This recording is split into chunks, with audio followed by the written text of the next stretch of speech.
So let's return to Occam's razor again. We have said that these forces come into being. They begin to exist. They can't bring themselves into existence because you have to exist before you can do anything, and bringing something into existence is doing something, right? So they can't bring themselves into existence. So what's the most justifiable explanation for the cause of their existence? Well, all other things being equal, for the same reasons that we talked about before, it is a single eternal mind. Just like always, it's the single eternal mind which we know has to be in the background, grounding causation as a whole. I thought this would be an appropriate moment to cite a couple more scriptures. Again, I'm not saying, therefore, the God of the Bible is this God. But I do want to point out that the God of the Bible is entirely compatible with what we've been describing as a single eternal mind.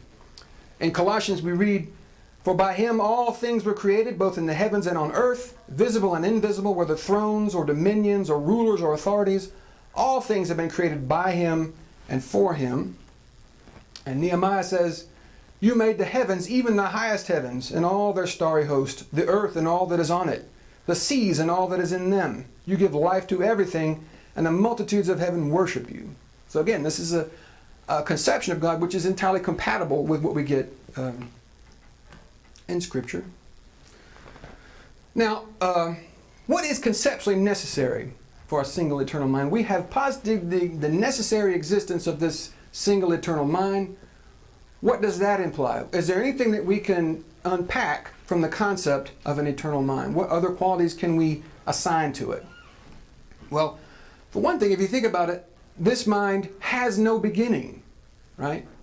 That means its existence doesn't depend on anything. It just is. It just always is.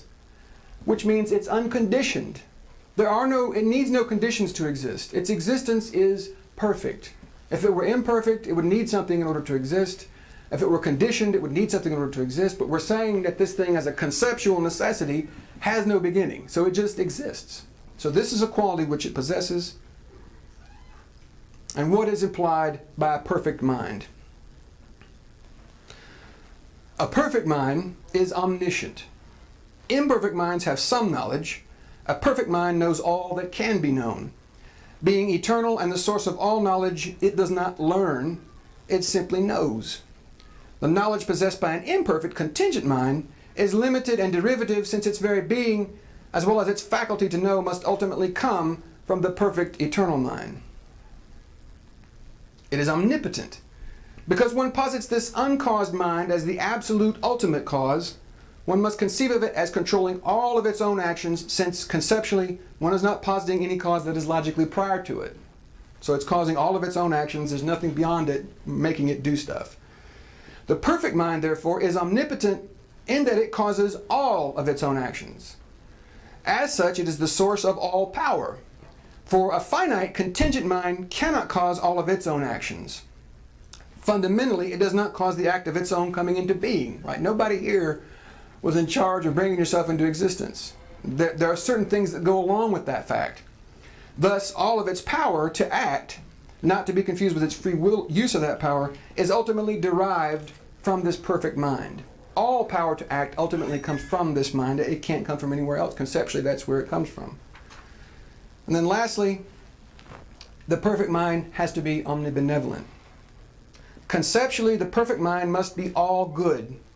If we accept that moral beauty is objective, then we ought to concede that a mind is less imperfect to the degree that it is good.